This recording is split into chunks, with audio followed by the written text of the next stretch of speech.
આજે આઈ દાદુ તેમના ભત્રીજાના ઘરે આવ્યા હતા, જ્યાં તેની ગૂંચવી દીકરી મિન્ની પોતાનો જન્મદિવસ ઉજવી રહી હતી.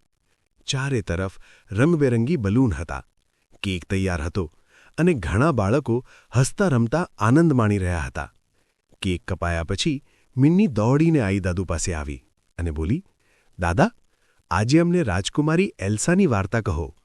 આઈ દાદુ હસ્યા અને બોલ્યા, "હા મિન્ની, જરૂર. આજે હું તને એક બહુ સમજદાર રાજકુમારી ઇલિશાની વાર્તા કહું છું, જેને બધા પ્રેમથી રાજકુમારી એલ્સા કહેતા હતા. એક વખત રાજાએ રાજકુમારી એલ્સાને પ્રધાનમંત્રી પસંદ કરવાની જવાબદારી આપી. એવો પ્રધાનમંત્રી જે સાચા નિર્ણયો લઈ શકે. રાજકુમારીએ સમગ્ર રાજ્યમાં જાહેરાત કરાવી, જે કોઈ આ રાજ્યનો પ્રધાનમંત્રી બનવા માંગે તે કાલે દરબારમાં આવે. બીજા દિવસે દરબારમાં 3 લોકો આવ્યા. તેમના નામ હતા વિશ્રામદાસ, ધનકુમાર અને સંતોષ. રાજકુમારીએ હસતા કહ્યું, "હું તમારી એક નાની પરીક્ષા લઉં છું. સૂર્ય ઉગે ત્યારે તમે ચાલવાનું શરૂ કરો અને જેટલી જમીન માપી શકો તેટલી માપો. પણ યાદ રાખજો, સૂર્યાસ્ત પહેલાં પાછા આવવું જરૂરી છે." સવારે વિશ્રામદાસ ધીમે ધીમે ચાલવા લાગ્યો.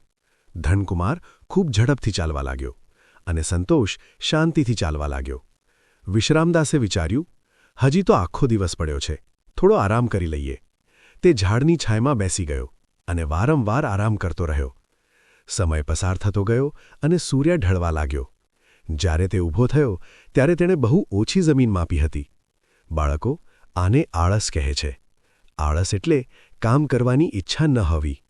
બીજી તરફ ધનકુમારના મનમાં એક જ વિચાર હતો, મને વધારે જોઈએ, મને વધુ જમીન જોઈએ. તે આગળ વધતો રહ્યો અને સમય ભૂલી ગયો. જ્યારે પાછો ફરવા લાગ્યો ત્યારે સૂર્ય અસ્ત થઈ રહ્યો હતો. તે સમયસર દરબારમાં પહોંચી શક્યો નહીં. બાળકો, આને લોભ કહે છે. લોભ એટલે જરૂર કરતાં વધારે ઈચ્છા રાખવી. સંતોષ શાંતિથી ચાલતો રહ્યો અને વિચારો કરતો રહ્યો, મારે કેટલો સમય છે અને પાછા આવવા કેટલો સમય લાગશે.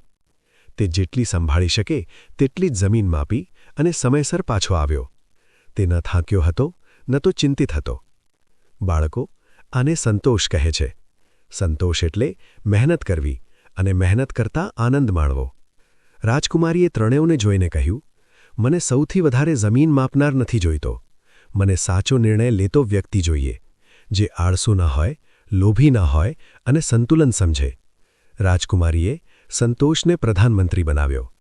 બાળકો, આ વાત યાદ રાખજો. આળસ આપણને આગળ વધવા દેતું નથી. લોભ આપણને ખોટા રસ્તે લઈ જાય છે, પણ સંતોષ આપણને સાચો માર્ગ બતાવે છે. આવી બધી રસપ્રદ કહાનીઓ માટે આઈ દાદુ ચેનલને સબસ્ક્રાઇબ કરવાનું ભૂલશો નહીં.